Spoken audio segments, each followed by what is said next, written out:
Bonjour tout le monde, bonjour cher réseau, bienvenue pour cette première rencontre là aujourd'hui où on reçoit donc Laurence et Anne-Marie justement de Organisation Bleue. Et pour une présentation donc un petit peu sur un peu leur champ d'activité.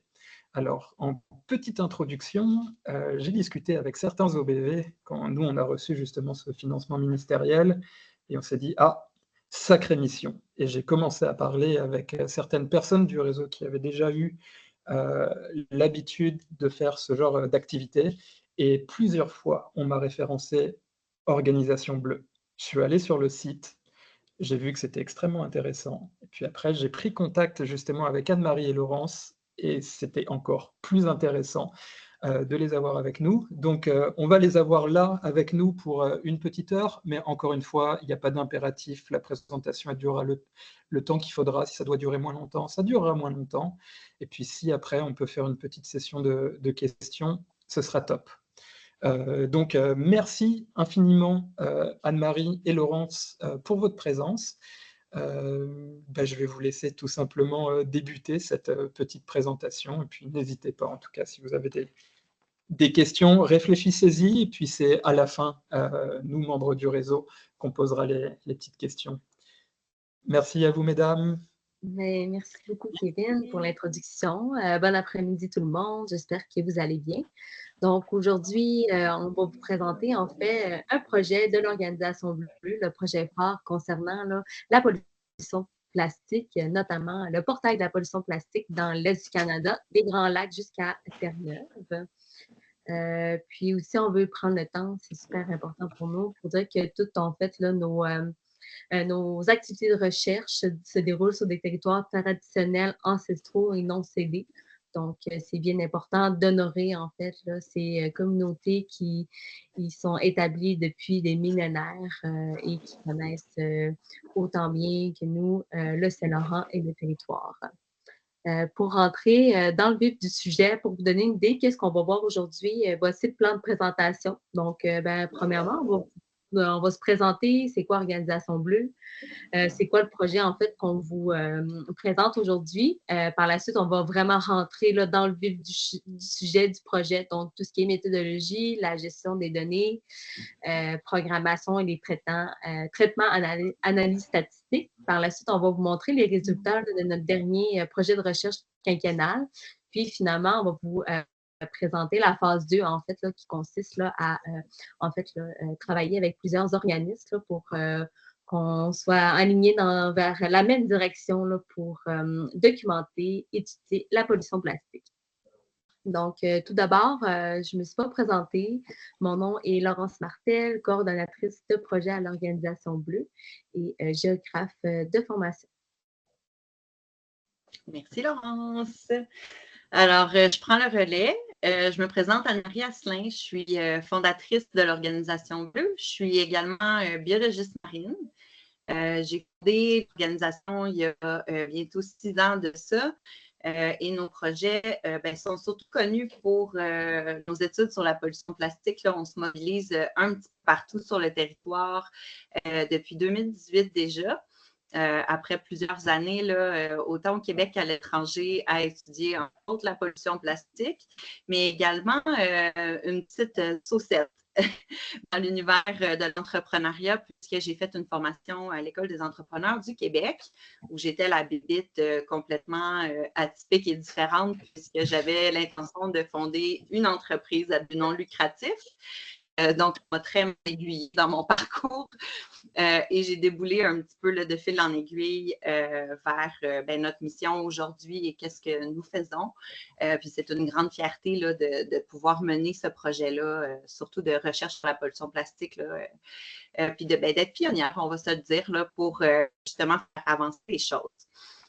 Donc, la mission principale de l'Organisation Bleue, tu peux juste en revenir en arrière, Lolo, s'il vous plaît. Ah oui. Merci.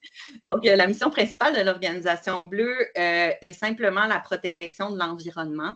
Évidemment, on a un axe pour la planète. Donc, il initié l'Organisation Bleue, c'était vraiment parce que je voyais toutes sortes d'organisations qui militaient pour l'exploration pétrolière, par exemple, pour le reboisement de forêts. Mais on parlait très peu du Saint-Laurent et de l'état des lieux, de notre milieu marin, milieu aquatique.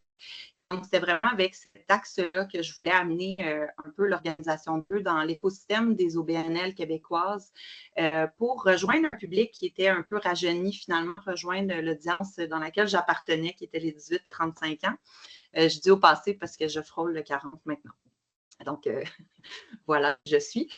Et donc, l'Organisation Bleue se distingue quand même par son approche interdisciplinaire. Donc, dès l'aube, on voulait décloisonner un peu les sphères scientifiques, environnementales, en amenant des expertises du milieu culturel, notamment pour nous aider à revamp un peu l'image derrière les grandes missions environnementales, mais aussi pour présenter des contenus qui étaient beaux, léchés, cohérents, mais aussi appuyer derrière des stratégies de communication avec l'aide de producteurs, par exemple, ou de spécialistes dans des agences marketing.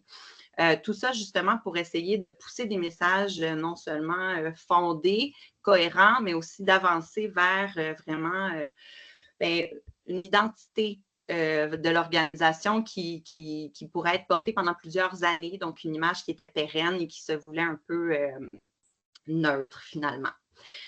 Donc, notre mission principale, c'est, comme vous savez sûrement, dépolluer les berges, mais d'abord et avant tout les étudier et lutter contre la pollution plastique afin de sensibiliser finalement le plus grand nombre à l'importance de préserver notre précieux littoral.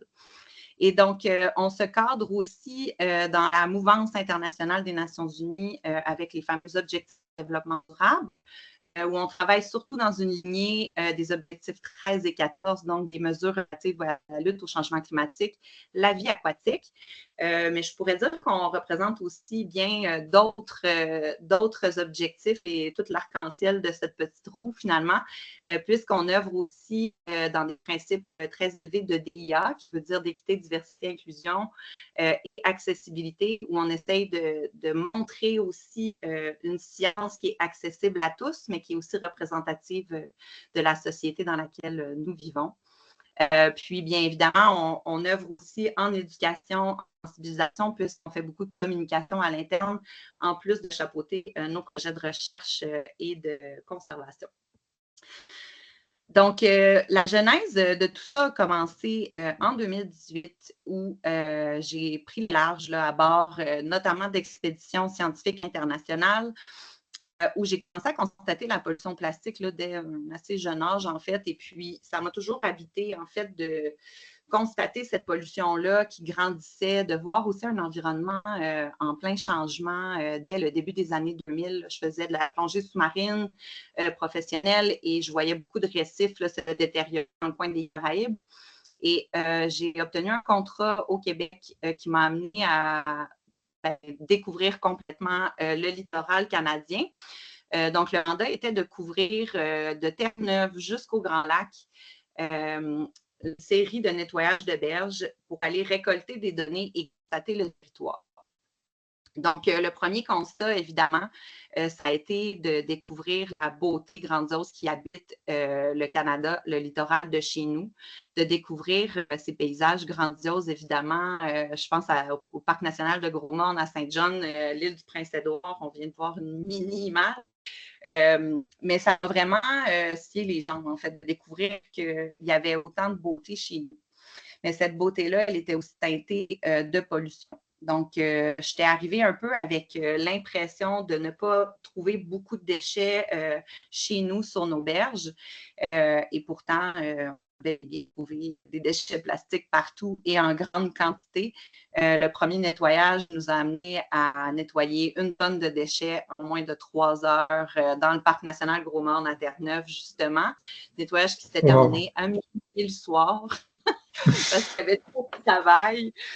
Ça, pour moi, ça a été vraiment un coup de fouet. Je ne m'attendais pas du tout à ça. Puis, tu sais, la classique réflexion du commun des mortels qui est, voyons, la pollution au Canada, on n'en a pas, c'est ailleurs, c'est en Chine, c'est en Inde, c'est en Amérique latine. Eh bien, en fait, c'est là où mon discours a complètement changé.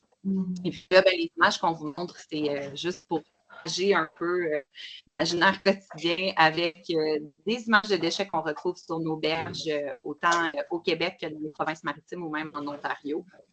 Et ce projet-là m'a amené simplement à continuer à pousser le travail de recherche, puisque dès le premier nettoyage, j'ai commencé à comptabiliser finalement tout ce que je retrouvais. Cette comptabilisation, je l'ai commencé un peu de façon autodidacte, où j'ai commencé à prendre des données. Donc, à chaque nettoyage, je notais évidemment les coordonnées GPS, le nombre de bénévoles, la superficie en mètres carrés qui avait été nettoyée. Mais j'ai commencé aussi à caractériser les objets qu'on retrouvait, et à essayer de commencer à élaborer un premier protocole.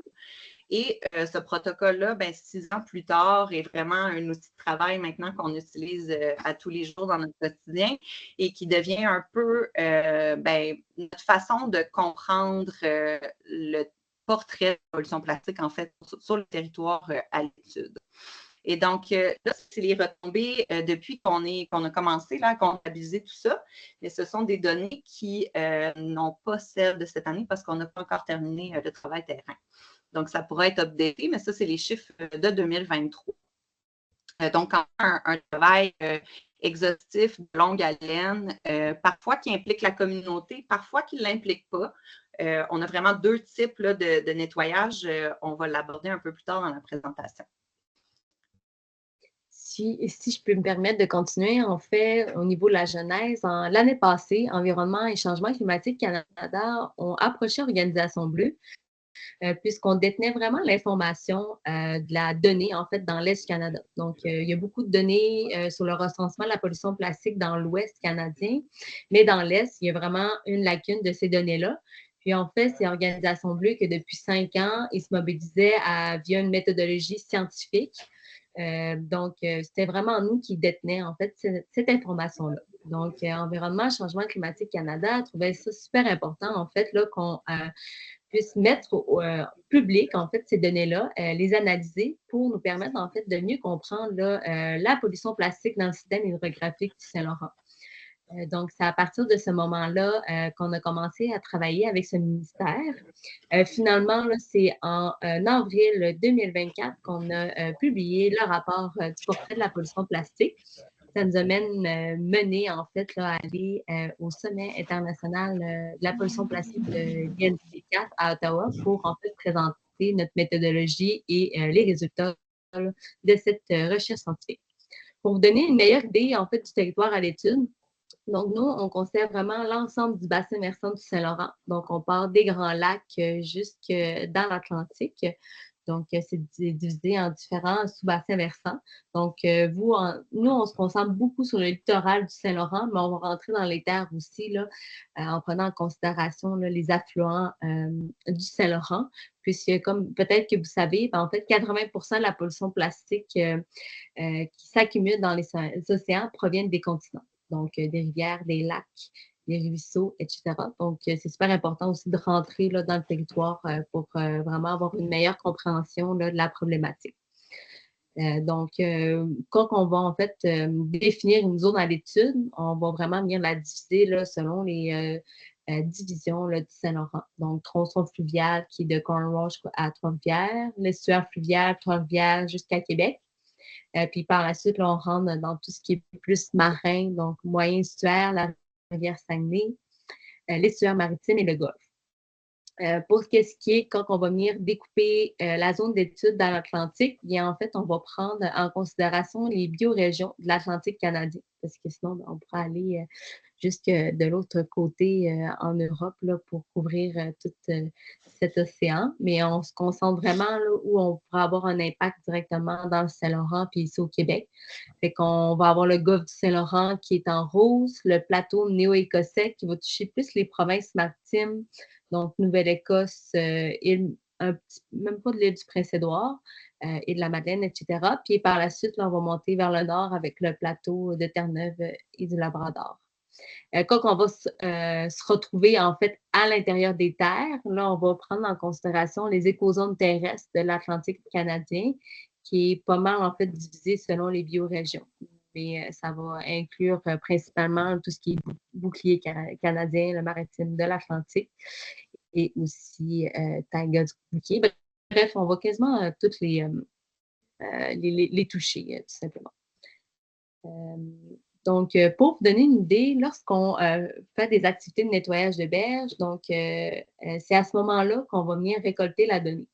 Donc, lorsqu'on récolte la donnée, ça peut être autant avec une mobilisation communautaire, donc un nettoyage qui va être ouvert au grand public, ou ça peut être aussi une collecte de données entre techniciens et techniciennes de terrain, où ce qu'on va venir vraiment prendre plus des échantillonnages, en fait, d'un territoire qui va être visé. Donc, c'est vraiment à ces moments-là que, en fait, on va venir...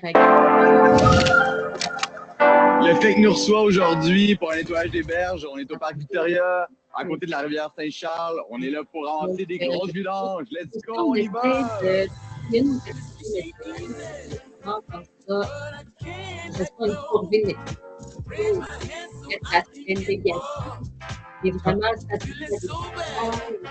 Désolé Laurence, avec le son de la vidéo, on ne t'entend pas trop parler.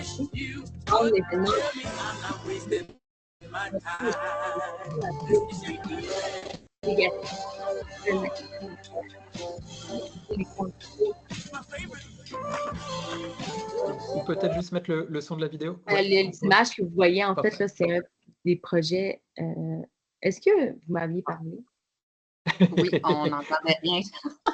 Oui, on n'entendait rien avec le son de la vidéo, mais maintenant c'est bon, c'est revenu. OK, excusez, parce que je pense que mon son a coupé. Fait que là, vous étiez... Ah, OK. Fait que... Mais il y avait de la musique sur la vidéo, on entendait juste la musique. OK. Parfait.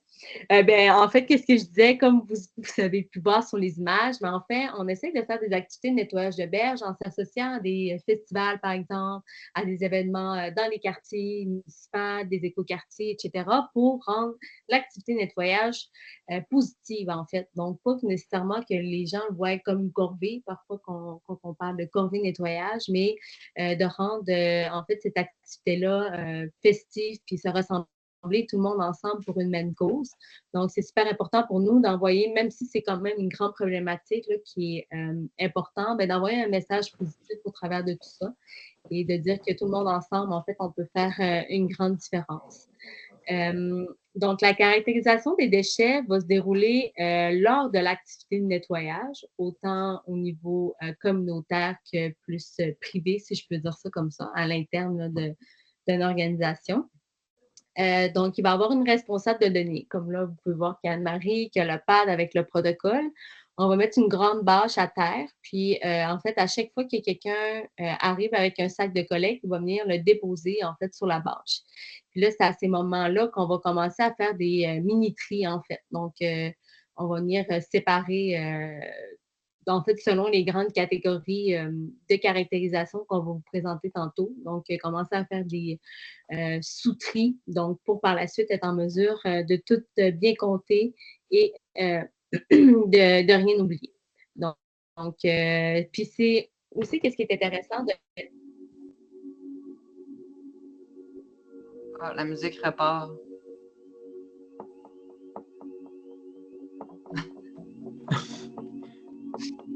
Je te vois pas parler, Laurence, donc on est bon. Mais je crois que tu peux pas parler avec la musique.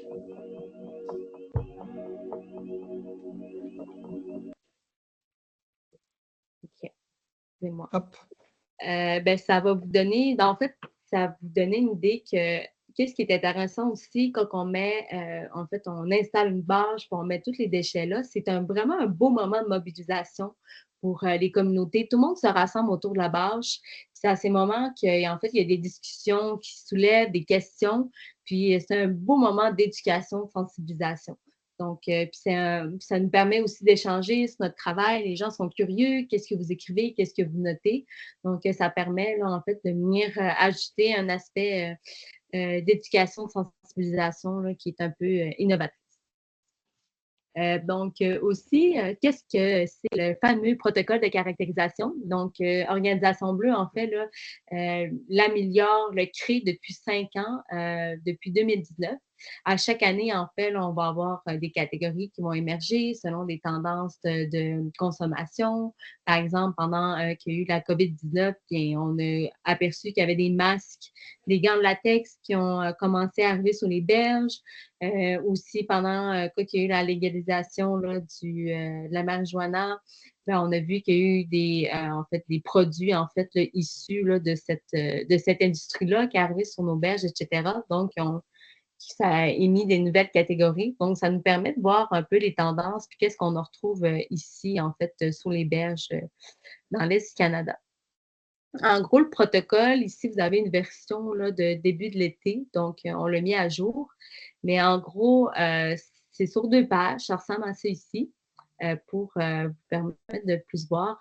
En haut, en fait, là, du protocole de caractérisation, on va avoir les variables spatio-temporelles.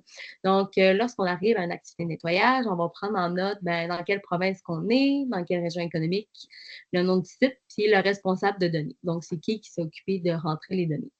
Ensuite, tout ce qui est la date, l'heure, durée totale, en fait, de l'activité de nettoyage, puis l'heure, le temps total de collecte de données. Par la suite, coordonnées GPS, le poids total ramassé, le nombre de bénévoles. Puis aussi, quand on va mettre le nombre de bénévoles, on prend en considération lors des analyses statistiques que chaque bénévole, en fait, va émettre le même effort, en fait, de collecte pour venir vraiment standardiser la donnée. Par la suite, dans certains cas, pour nous, l'état de la marée, je ne sais pas si pour les OBV, en fait, des fois, vous faites dans des embouchures de rivières des affluents du Saint-Laurent, mais sinon, on marque tout simplement qu'on était dans une rivière dans la section de type de lieu, la zone hydrique. Donc, comme les zones hydriques que je vous présentais tantôt du Saint-Laurent, mais également des rivières sur votre territoire. Quand on parle de type de terrain, la zone à l'étude, en fait, c'est pour marquer, est-ce qu'on se retrouvait dans un aire protégé, un parc national, une réserve faunique? Est-ce qu'on était sur une berge ou plus sur un rivage, un littoral? Est-ce on a fait un nettoyage également sous-marin? Donc, on était-tu sur la limite des lignes des hautes eaux, dans un enrochement ou des berges naturelles aménagées? Bref, tout en fait, le type de terrain dans lequel on se trouve, on va vraiment venir le décrire pour nous permettre par la suite d'émettre des corrélations, là, que ce soit avec l'ampleur de la pollution, un type de déchets principalement qui pourrait se retrouver à un endroit plus précis. Également, on va regarder les ouvrages de surveillance dans un rayon de 500 mètres si ça en se retrouve une. Quand on parle d'ouvrage de surveillance, c'est un endroit où une municipalité ou une industrie va venir déverser en fait là, des rejets d'eau usée. En fait, on a pu remarquer dans les années que quand on était proche d'un ouvrage de surveillance, on retrouvait beaucoup plus d'objets à hygiène personnelle. Donc, des Q-tips, applicateurs de tampons, etc. Puis, en fait, on veut mieux comprendre cette catégorie-là. Donc, c'est pour ça qu'on a ajouté cette variable. Et aussi, si on se retrouve près d'une embouchure. Donc, est-ce qu'on se retrouve près d'une embouchure d'une autre rivière en amont ou tout simplement une embouchure là, qui se déverse dans le Saint-Laurent? Ensuite, quand on va venir comptabiliser le poids à la fin, en fait, on va venir vraiment trier tout ce qui va aller à l'enfouissement, qu'est-ce qui va au recyclage, puis qu'est-ce qui va aller qu'au centre. Pour vraiment venir, par exemple, si on a ramassé 500 kg de déchets, il va peut-être là-dessus 300 kg que c'est de la métal et du ferraille et seulement 100 kg que c'était du plastique. Donc, ça nous permet vraiment de venir, en fait, soustrer l'information à quoi que ça ressemblait dans cette activité de nettoyage-là, l'ampleur de la pollution plastique. Également en prenant en considération le recyclage. Donc, c'est pour ça, en fait, qu'on va venir faire le tri pour venir vraiment mieux comprendre, mieux lire nos données, tout simplement. Ici, en fait, là, vous avez par la suite les grandes catégories. Donc, on a 11 catégories de déchets, qui est la première colonne. Donc, ça représente des industries, en fait, par exemple, restauration rapide, breuvage. On va avoir les produits fumeurs, la drogue, emballage, les contenants, les engins de pêche et de chasse, l'hygiène personnelle, les morceaux, donc tout ce qui est morceaux de plastique, de styromousse, des pellicules plastiques, les morceaux de textile, etc. On va avoir matériaux de construction, puis aussi la catégorie du verre, donc souliers, jouets, ballons, vêtements. Puis la catégorie haute, en fait, c'est la catégorie que quand il y a aucune sous-catégorie, en fait, là, qui représente l'objet qu'on a trouvé, mais on va le marquer là-dedans. Puis si, par exemple, on voit à la fin d'un été, ben, on a vraiment marqué souvent cet objet-là, ben, à un moment donné, il va avoir le droit d'avoir sa place en tant que sous-catégorie, là, comme type de déchet. Vraiment. Puis la deuxième colonne, justement, ça, c'est les sous-catégories des grandes catégories. Donc, c'est des types de déchets. Donc, on va venir vraiment diviser comme tout ce qui est restauration rapide, breuvage, c'est tout ce qui est produit à usage unique, donc sacs de plastique, les bouteilles de plastique, canettes, etc. Les produits fumeurs, on va mettre les mégots style prime time, donc en plastique, etc. Donc, ça peut vous donner un peu une idée là, de comment on va venir caractériser le tout. Puis, en fait, chacun des déchets qu'on va avoir sur la bâche, on va venir les compter tout simplement, puis ajouter à la colonne 3, en fait, son nombre. L'autre catégorie, en fait, là, c'est les marques. Donc, on va venir inscrire les marques qui reviennent le plus souvent pendant le nettoyage. Ça, on va vous l'expliquer plus tard, là, mais en gros, c'est pour la responsabilité élargie des producteurs. Donc, c'est important pour nous, puis ça nous permet aussi d'avoir une traçabilité de où ça pourrait provenir, en fait, ce déchet-là, là, dans le système hydrographique du Saint-Laurent. Et un levier pour attaquer la pollution à sa source. Exactement.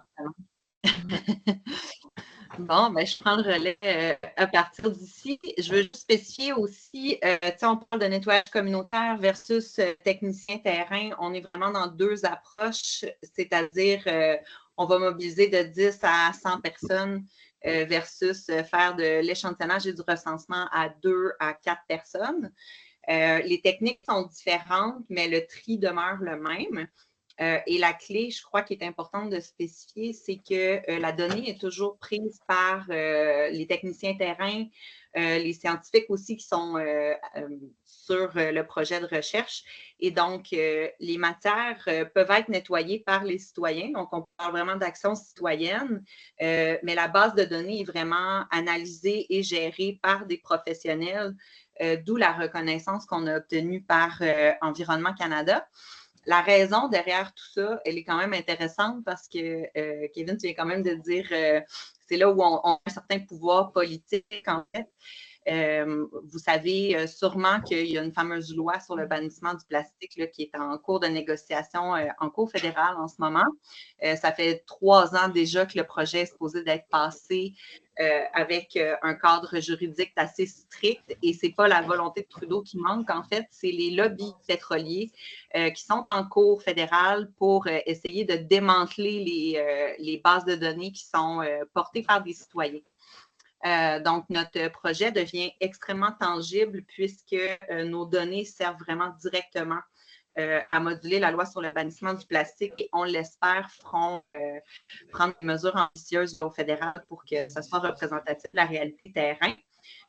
Puis, on est concerté souvent là, justement par rapport à Environnement Changement Climatique Canada pour discuter de la pollution plastique, être capable de donner aussi notre expertise. Et notre mandat à l'heure actuelle est de pouvoir répandre de bonnes nouvelles et entraîner plus de techniciens terrain là, dans l'utilisation de ce protocole. Donc, là où rentre la magie, entre guillemets, parce que c'est beau de nettoyer une berge, mais encore faut-il que ces données-là servent à quelque chose, eh bien, c'est là qu'on vient rentrer ces données-là, qui sont présentement sur papier, mais qui s'en viennent en format numérique pour le printemps 2025. Donc, on est en cours de phase de programmation bêta, qu'on appelle, où on va être en mesure d'offrir à nos membres une formule de protocole, en fait, numérique qui va pouvoir rentrer les données automatiquement à travers l'interface de l'OGSL.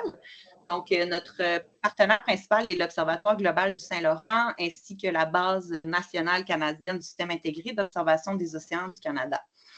L'intention derrière ça est d'offrir une donnée en open source qui soit disponible à travers le Canada, mais potentiellement aussi à travers l'international, puisque les universités, les chercheurs, chercheuses pourraient mettre la main à la pâte dans l'analyse de ces données-là, puis aussi par souci de rendre le tout transparent et utile à tous pour des fins d'études.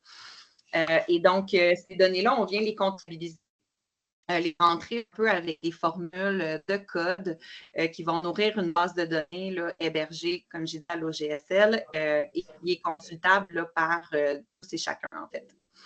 Donc, la programmation, traitement et analyse de données derrière tout ça, nous, ce qu'on va voir, grosso modo, c'est vraiment un protocole pur et dur là, où on remplit chaque case. Mais derrière chaque case, il y a vraiment un travail informatique profond qui va servir éventuellement à l'intelligence artificielle, entre autres pour nous aider à sortir des analyses, des statistiques, des tendances au fur et à mesure que les données rentrent. Et ces données-là, bien, une donnée, c'est bien, mais plus on en a, plus c'est rigoureux et c'est robuste. Et c'est pourquoi on est en phase de formation auprès de divers organismes, institutions et techniciens terrain, justement pour essayer de dupliquer le pouvoir d'études et de récolter le plus de données possible, toujours à l'intérieur d'un organisme professionnel. Et donc, les données entre elles nous donnent des résultats. Résultats qu'on a eu les premier constat là, en avril dernier. Et donc, sans plus tarder, je vais vous parler des résultats de cette grande étude, qui sont des résultats préliminaires. Pas trop vite, là. Reviens de s'il vous plaît. Des résultats, les premiers constats, puisqu'on a utilisé les données cumulées jusqu'à présent, mais constats qui vont peut-être être appelés à une certaine mouvance avec le temps, des données spatio-temporelles aussi qui pourraient être soumises à évoluer là, aussi avec les années.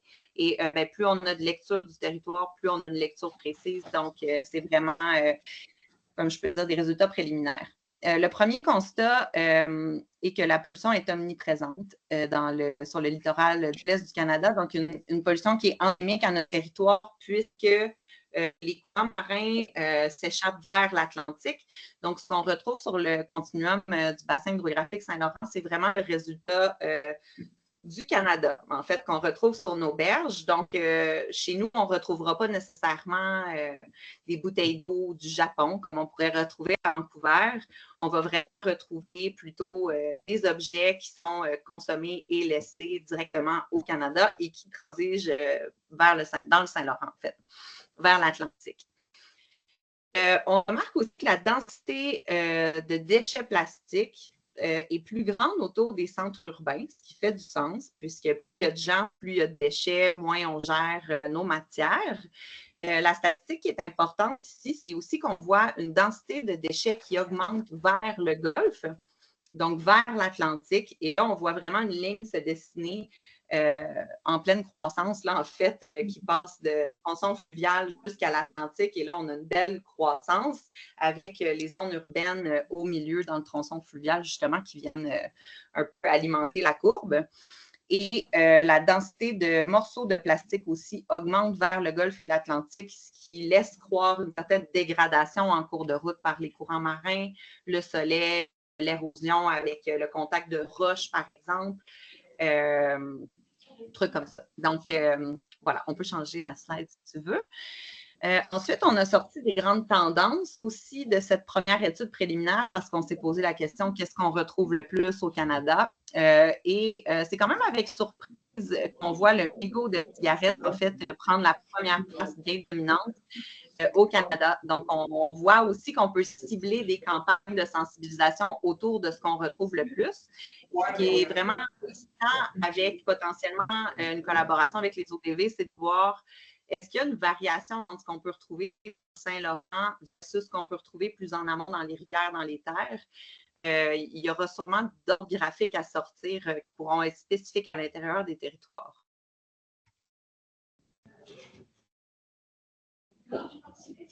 OK, mon micro avait été désactivé. Et là, vous voyez la courbe de la densité des déchets. Donc, on voit l'estuaire fluvial en deuxième position. Ceci est expliqué par les centres urbains, en fait, qui sont surtout agglomérés dans l'estuaire fluvial, ce qui est une corrélation finalement avec notre hypothèse qu'on retrouverait plus de déchets autour des grandes villes.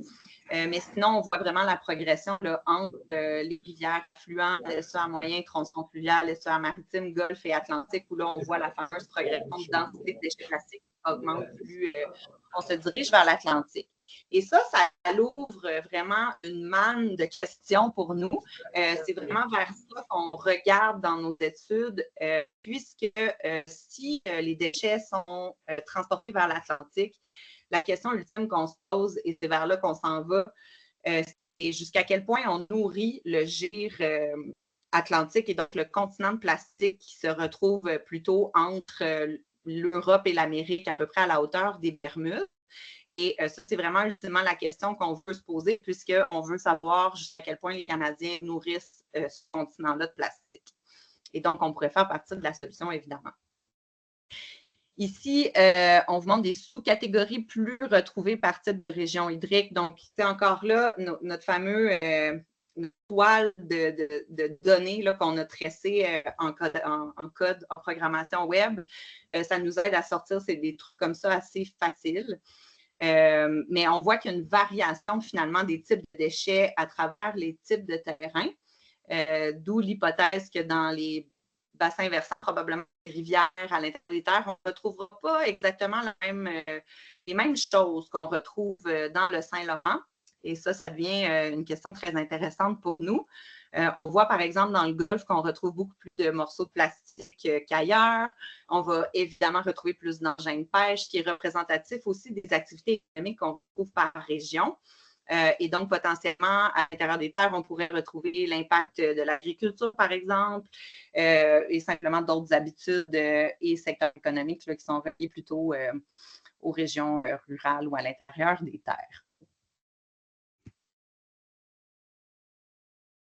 Et la fameuse responsabilité élargie des producteurs. Donc, ça, c'est une dimension qu'on a ajoutée récemment. Ça fait 2 ans qu'on regarde un peu les marques. Donc, on fait des audits de marques. Et ça, le gouvernement est très heureux qu'on fasse ça. Puisque dans la quête au lobbyisme, bien évidemment, la quête adjacente qui est celle des environnementalistes à essayer de savoir qui est responsable. Et ça, on se le fait demander quotidiennement. Quelle est la solution? Qui est responsable? Par où on commence? La réponse, elle n'est pas simple, puis elle n'est pas polarisée non plus. Tout le monde est responsable, personne ne l'est en même temps. Et dans cette vision-là vient un peu la question de, bon, on est capable de dresser un peu qu'est-ce qu'on retrouve et donc quels secteurs économiques sont plus responsables que d'autres. On peut voir aussi ce que les consommateurs vont préférer ou consommer. Comme Laurence, on a vu l'arrivée de la pandémie sur les berges, on a vu l'arrivée du cannabis aussi, on a vu l'arrivée des vapoteuses. Là, on constate que les vapoteuses sont moins à la mode, on en retrouve moins, fait qu'on est vraiment capable d'avoir une lecture quasiment économique là, de la réalité de notre pays. Mais la responsabilité élargie des producteurs nous permet aussi de voir quelle multinationale met le plus d'objets entre les mains des consommateurs. Et là peut venir une belle solution justement avec une loi sur le bannissement du plastique, par exemple, en proposant des alternatives à travers des guides destinés aux producteurs de matières premières. Puis on peut aussi aider le gouvernement à trouver les meilleures solutions. Un exemple qu'on aime beaucoup donner, Laurence et moi, dans les dernières années, c'est le laboratoire montréalais, dans lequel Valérie Plante a décidé il y a quelques années de passer une réglementation pour le bannissement du plastique à usage unique pour les restaurateurs. Je vous donne un exemple très simple. On s'est mobilisé au canal de la Chine l'été dernier. On a ramassé évidemment plusieurs kilos de matière, beaucoup issus de la restauration rapide, évidemment.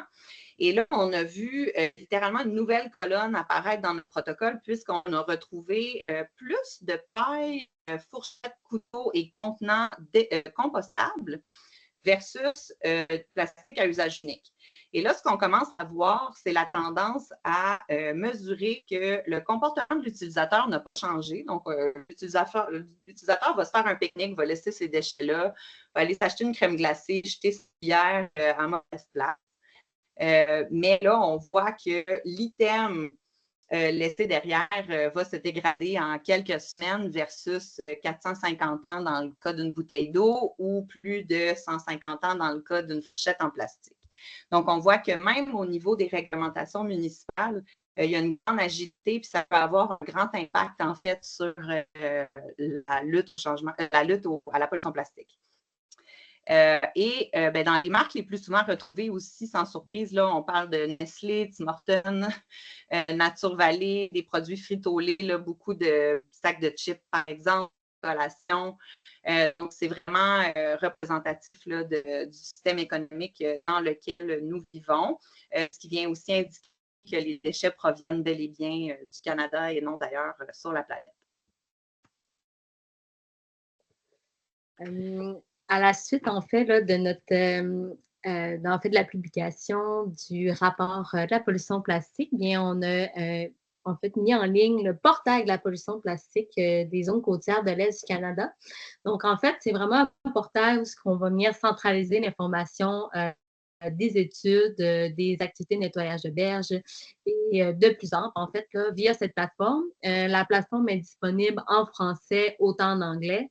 On va y retrouver, en fait, les bases de données, le rapport, également des infographies et également une carte interactive, en fait, où que l'utilisateur peut venir voir, en fait, où les recensements ont été faits sur le littoral du Saint-Laurent. Chaque bouteille va venir représenter une activité de nettoyage et de recensement. Puis en fait, quand on commence à cliquer sur chacune de ces bouteilles, on vient voir un petit résumé, en fait, là, de l'activité de nettoyage. Donc, dans le lieu, le nombre de bénévoles, qu'est-ce qu'on a ramassé, etc. Et selon, en fait, l'organisme qui va venir faire le recensement, bien, on va avoir le petit logo qui va apparaître là, pour montrer que, en fait, il y a plusieurs organismes qui travaillent ensemble là, pour venir nourrir ce portail et cette carte interactive. Puis c'est ça l'objectif, en fait, là, quand on va venir automatiser, en fait, tout ça via l'intelligence artificielle et tout, mais les points vont venir s'ajouter automatiquement sur cette carte-là. Donc, les gens peuvent suivre de façon là, quotidienne où les nouveaux nettoyages seront et lesquels qui ont été là, exécutés.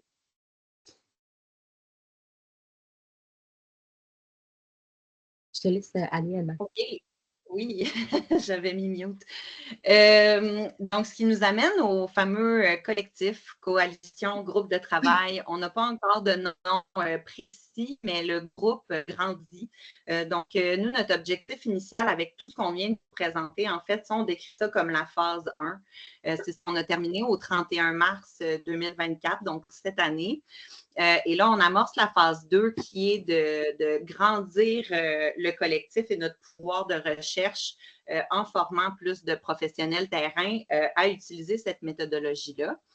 À l'heure actuelle, c'est un peu une page blanche, en fait, la recherche sur la pollution plastique. Il y a beaucoup de façons de faire, il y a beaucoup d'initiatives internationales, mais il y a très peu de fondements sur notre réalité terrain, notre réalité géographique également. Et donc, on est très fiers, nous, de pouvoir porter ce projet-là, mais aussi de pouvoir former, partager, vraiment avec une vision, le mot qui vient, c'est altruiste, là, mais de pouvoir donner l'opportunité à d'autres organisations, institutions, au panel, sur le terrain, de s'outiller puis de devenir un peu plus autonome finalement par rapport à cette perspective-là. Plus nos données sont standardisées, nos méthodologies sont aussi communes et alliées dans une démarche commune, et bien plus ces données-là servent réellement là, à bâtir des lois puis des programmes qui sont représentatifs de la réalité environnementale. Et donc, dans cette quête-là de vouloir former le plus d'OBNL possible, professionnels du milieu, là, on va dire, à utiliser la méthodologie, il y a aussi le besoin de s'allier dans une communication qui est simplifiée pour le public, qui devient moins opportuniste à certains groupes, mais plus simple pour le public d'aller consulter une page ou, par exemple, un portail où on pourrait centraliser une panoplie d'initiatives de nettoyage à travers des régions ou même des provinces. Ce portail-là se veut neutre dans le sens où on l'a un peu designé de façon sans brand nécessairement. Là, vous voyez en bas, il y a un petit seau Saint-Laurent sans plastique Ça se veut noir et blanc puisqu'on ne veut pas que certains groupes se l'approprient nécessairement, mais que ça devienne un peu notre étiquette collective commune où tout le monde peut communiquer à travers ce portail-là. On est aussi en train de réfléchir à la meilleure façon de créer une page Facebook, potentiellement pollutionpolitique.ca simplement, avec des partenaires gestionnaires de la page où tout le monde serait appelé un peu à afficher justement ses initiatives, ses bons coups et communiquer à un endroit central pour le public toutes les initiatives finalement relatives au nettoyage et aux activités de recensement. Puis, on parle aussi d'outils de communication collectif, portail d'affichage, niveau de visibilité communication, où on pourrait tous s'afficher avec ce seau-là, Saint-Laurent sans plastique, pour montrer justement qu'on est alliés dans la même cause.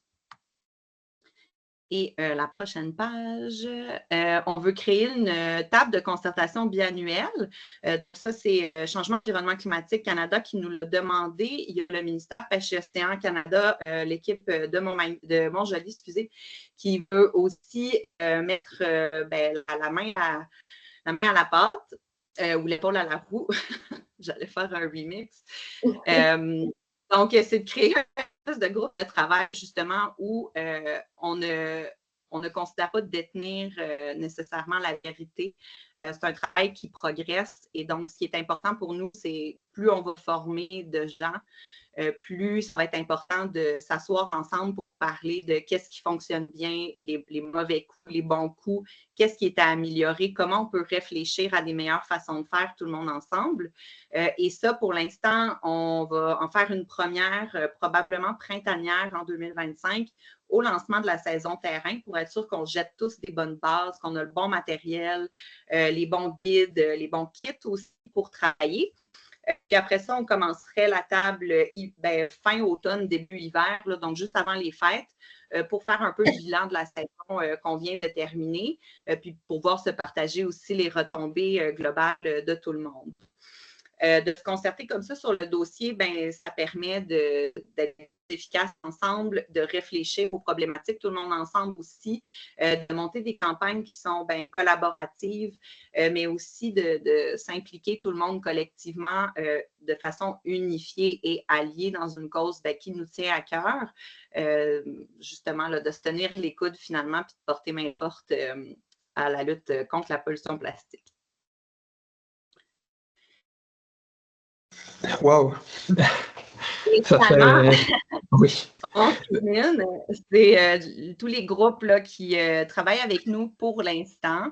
Laurence et moi entamons une tournée automnale là, où on s'en va former d'autres groupes qui ne sont pas sur cette diapositive-là.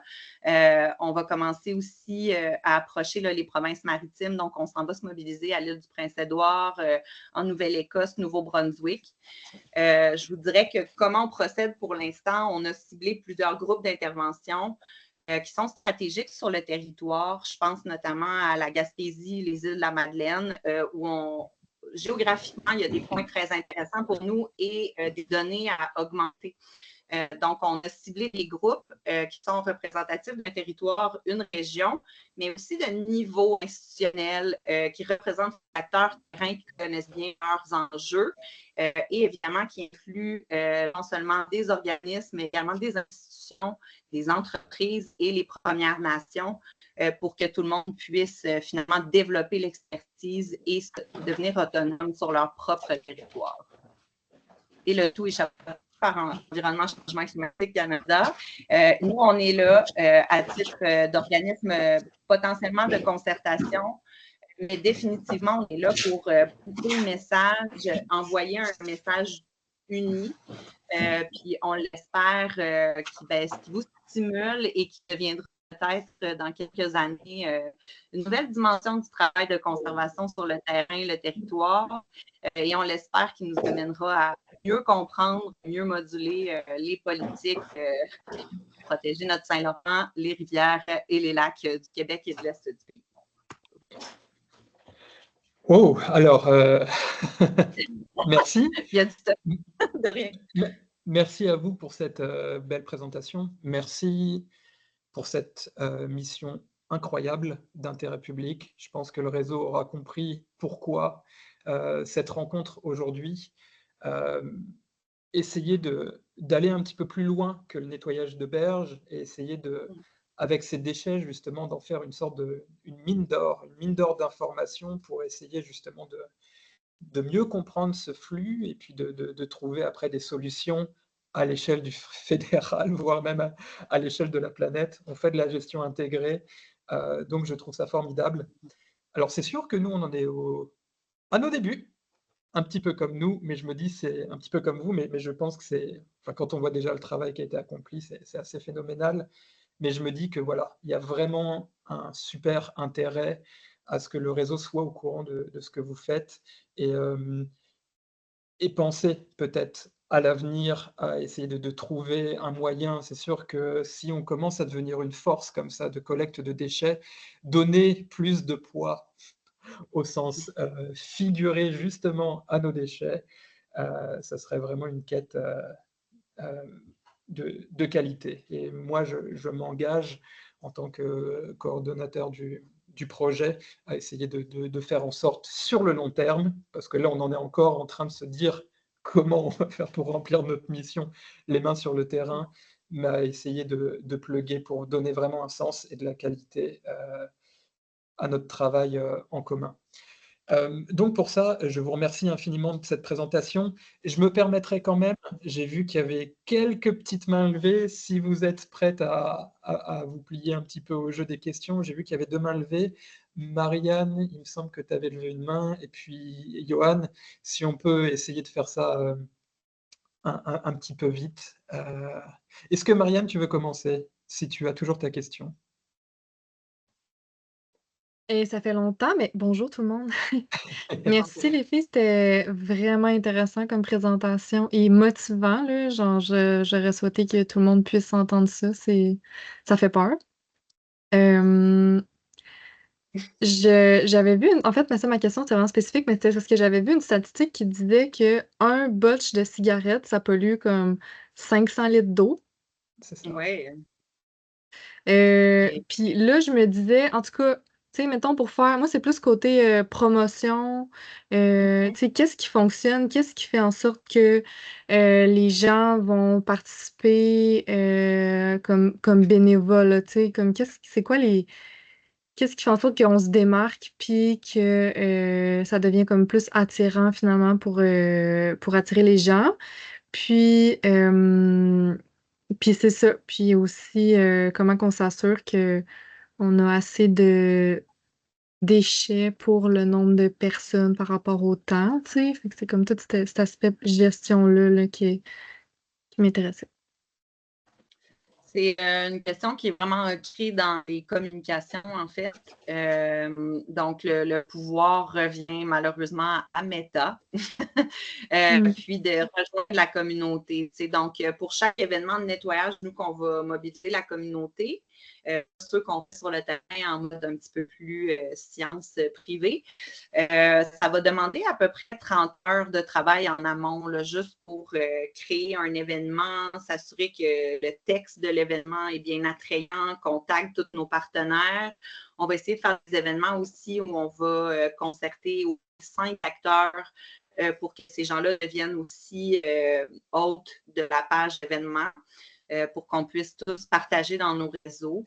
Sinon, on fait des petites offensives plus ciblées aussi par rapport à inviter des groupes d'action locale communautaire comme des maisons des jeunes, des scouts, des fois des retraités, même des groupes parfois là, plus en accessibilité. Diversité, là même, ça peut être très éclaté. Des groupes scolaires, par exemple, des listes d'envoi dans les commissions, des trucs comme ça. Ou même des entreprises comme Desjardins, des groupes d'épicerie, tout ça. C'est vraiment une dimension qui peut être très énergivore dans le travail. Et c'est à se questionner aussi si votre organisme fait de la mobilisation communautaire ou si vous voulez le faire plutôt en recensement, échantillonnage de données. Fait que, sur exemple, un mandat de 10 nettoyages, vous pouvez décider d'en faire seulement 2 communautaires parce que ceux-là sont beaucoup plus énergivores. C'est de l'ordre de l'événementiel aussi, là. Donc, il faut s'atteler de demande de permis auprès des municipalités d'intervention. Des fois, on va nous demander des assurances responsabilité civile. Ça prend une décharge aussi en cas d'accident auprès de la communauté qui va participer. Donc, pour chaque personne, on va vraiment faire signer des releases à tout le monde. Si vous voulez faire de la captation de médias, aussi des photos, vidéos, il faut penser à demander au public exactement du droit à l'image. Mais tu sais, tout ça, Laurence et moi, on peut packager aussi un espèce de kit à travers la formation. On n'est comme pas rendu là. Vous arrivez vraiment au moment où on est en train de se structurer pour donner ce type de formation-là. Mais tu sais, si ça ressort beaucoup, on pourrait fournir un espèce de kit de comment justement se planifier puis s'organiser quand on mobilise la communauté, ce qui est quand même un peu plus complexe que faire des recensements à l'interne. Un grand merci Anne-Marie. Ça apporte ça répond à pas mal de questions d'une fois. On va essayer de reprendre encore juste de petites questions. Je sais que c'est un peu frustrant, surtout là on vous a sous la main, on n'a pas envie de vous laisser. Johan? Oui, merci Anne-Marie, merci Laurence pour la présentation. J'avoue, je suis grand fan de ce que vous faites là. Ça sensibilise, mobilise, ça fait bouger le gouvernement, ça embête les multinationales, là, j'adore. Je me demandais, pour l'aspect plus pratique, j'ai compris que si on voulait avoir accès à votre futur protocole numérique, il fallait être membre. Au pire, on pourrait se faire une autre rencontre à un moment, mais je pense qu'il y aurait vraiment de l'intérêt de notre côté pour alimenter cette base de données-là, surtout qu'on est vraiment haut dans le bassin versant. On est en Abitibi-Témiscamingue, donc je pense que ça mériterait de faire un partenariat et toute la documentation, les photos, trier les déchets, voir quel poids on a pour chaque type de déchets. Si on avait des pneus, on avait des carcasses automobiles, ça pourrait comme vous faire des nouvelles lignes dans votre protocole. Mais c'est ça, est-ce qu'on peut déjà être membre? Est-ce que c'est quelque chose qui va venir par la suite? Est-ce que ça prendrait qu'on se fasse une autre rencontre pour en parler un peu plus en profondeur? Je dirais toutes ces réponses. La phase 2 qui s'amorce maintenant, on a fait les approches ciblées. Kevin nous a contactés, c'est arrivé un peu au moment où on commençait à développer les approches auprès d'autres organismes. Donc, pour le printemps, oui, ça va valoir une autre rencontre. Là, on est en train de réfléchir à un membership justement pour pas que l'accès au protocole soit universel parce qu'on veut qu'il demeure dans la sphère professionnelle. Puis après, on veut s'assurer aussi qu'il soit bien utilisé dans un code de conduite qui est raisonnable et rigoureux. Puis on veut aussi s'entendre sur une façon de communiquer qui veille qui est bienveillante en fait envers le collectif, le mouvement, mais surtout la cause. Tu sais, pour l'instant, quiconque au BV veut nous contacter, on va faire des approches en one-on-one, c'est parfait. Puis peut-être dans notre table de concertation printanière, on vous présentera un peu notre avancement. Je pense que le membership, c'est une bonne façon de faire là, via probablement, une espèce de portail, là, comme on se rejoint aujourd'hui, où on pourrait rassembler tous les acteurs de ce groupe de travail-là. Après, dans la forme et le comment à suivre, on réfléchit fortement là-dessus. Là. Bien, merci. Merci Anne-Marie, merci Johan. Je vois qu'il reste encore une petite main levée. On va prendre la dernière question. Oui, je ne sais pas si ça m'entend bien, parce que des fois, mon micro n'est pas super. Là, ça va. OK, parfait. Donc, en fait, c'est ça, j'avais une question au sujet de la sélection. J'ai comme deux questions. Une première, c'est sur la sélection des plans d'eau. Moi, j'avais déjà fait un sondage par pure connaissance générale là, pour savoir, en fait, si les gens de la communauté avaient recensé des fois des plans d'eau où il y avait des problématiques ou parce que des fois, oui, on a les plages où on a de la fréquentation, mais des fois, il y a des... surtout dans notre cas, nous, Lac-Saint-Jean, là, il y avait beaucoup de draves, puis il y a eu beaucoup de, on peut dire un peu, des fois, des terrains qui se sont affaissés avec le temps, puis des choses comme ça. Fait qu'on se trouve avoir aussi des gros déchets ou des trucs un peu plus du côté ferraille, des anciennes câbles de draves, des autos, justement, comme Johan avait mentionné. Avec ça, est-ce qu'on va avoir justement soit un protocole, c'est exemple, on trouve un plan d'eau qui conviendrait, mais pour la gestion des gros déchets, parce que ça, ça demande au niveau temps sécurité, il y a comme des enjeux. Puis aussi, même pour la santé du cours d'eau, des fois, est-ce que ça vaut la peine d'enlever ces gros morceaux-là, vu que ça fait un soulèvement tout ce qui est des sédiments, puis tout ça. Fait qu'au final, si on a 3 grosses voitures, est-ce que l'impact en vaut si on peut dire, la chandelle d'enlever ces gros déchets-là? Fait que je sais pas s'il y a un protocole qui est déjà établi ou dans le futur, il y en aurait un qui pourrait être intéressant, en fait, soit de développer ou qui est déjà là pour ce côté-là, des déchets un peu plus, si on peut dire, de gros format, là, parce qu'ici, on a moins de plages, si on peut dire, touristiques, là, il y en a, là, mais c'est surtout des déchets si on peut dire, d'origine humaine ou un peu de style déchets laissés à l'abandon, des plus gros déchets. Clandestin, là, qu'on appelle. Laurence, as-tu une opinion là-dessus, toi? Ben, c'est justement, mettons, avec la table de concertation, des trucs qu'on pourrait réfléchir ensemble, puisque nous, ben, tu sais, ça prend pour, mettons, enlever une carcasse de char, ça prend, c'est pas une poulie, là, mais comme, j'ai pas de mots, là, mais vous savez ce que je veux dire. C'est comme l'équipement spécialisé, là. Exact. Ouais, tout dépendamment, je pense que ça serait à réfléchir. OK. Ça fait, c'est juste par questionnement si vous aviez déjà, des fois, peut-être face à ce genre de situation. Ben, moi, j'aurais le goût de te dire, tu sais, aussi, en mettant à profit les équipes de matières résiduelles là, des municipalités, souvent, c'est surprenant, là, ils vont se pointer avec une équipe de pick-up, des camions. Là, ils vont venir comme vraiment porter main forte. Là, fait que c'est aussi dans comme la logistique pré-nettoyage où là, on va aviser que ça se peut qu'il y ait des grosses affaires. Puis souvent, ils se portent au jeu là, parce que c'est quand même un travail qui est important, là, puis qui est dispendieux si les municipalités mobilisent leur col bleu. Fait que ça devient un incitatif financier aussi et par expérience, sont toujours très ouverts là, à aider, collaborer.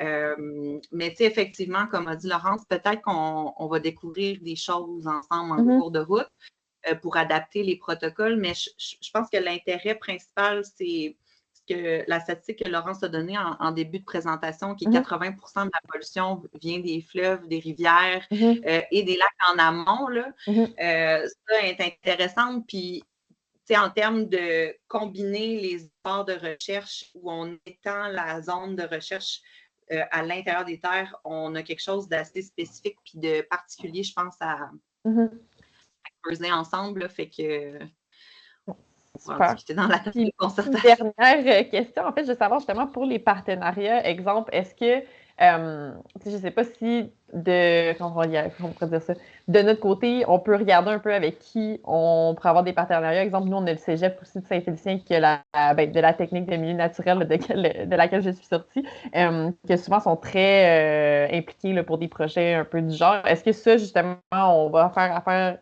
avec vous à travers le cégep ou c'est pour la logistique un peu de partenariat? Est-ce que c'est avec vous qui doivent discuter s'ils veulent participer ou plutôt par l'intermédiaire de l'OBV qui participe pour des activités plus grosses comme ça? Je dirais que le mieux serait de vraiment rendre chaque groupe d'intervention indépendant des acteurs avec qui ils s'associent. Après, si vous avez le saut du collectif Saint-Laurent sans plastique, et on pourrait l'augmenter là, à pas juste Saint-Laurent, en fait, en le nommant, je suis comme, ça marche peut-être pas pour vous. Plan d'eau sans plastique, on va dire. Ça va être on veut que ça reste quand même high level. Là. On ne veut pas contrôler le pointilleux. C'est ça, il faut que vous restiez autonome et indépendant. Fait que le but, ce n'est pas de s'accaparer chaque événement plus que vous donner une boîte à outils, se concerter dans une recherche qui est rigoureuse, standardisée, puis qu'on soit un peu un collectif professionnel de dire nous œuvrons dans les mêmes standards, la même rigueur pour la recherche, mais au-delà de ça, tu sais, après, si vous voulez qu'on soit partenaire sur un événement, ça va nous faire plaisir. Si vous voulez aller chercher d'autres acteurs locaux, c'est vraiment à vous de décider, en fait. Parfait. Mais merci beaucoup. De rien.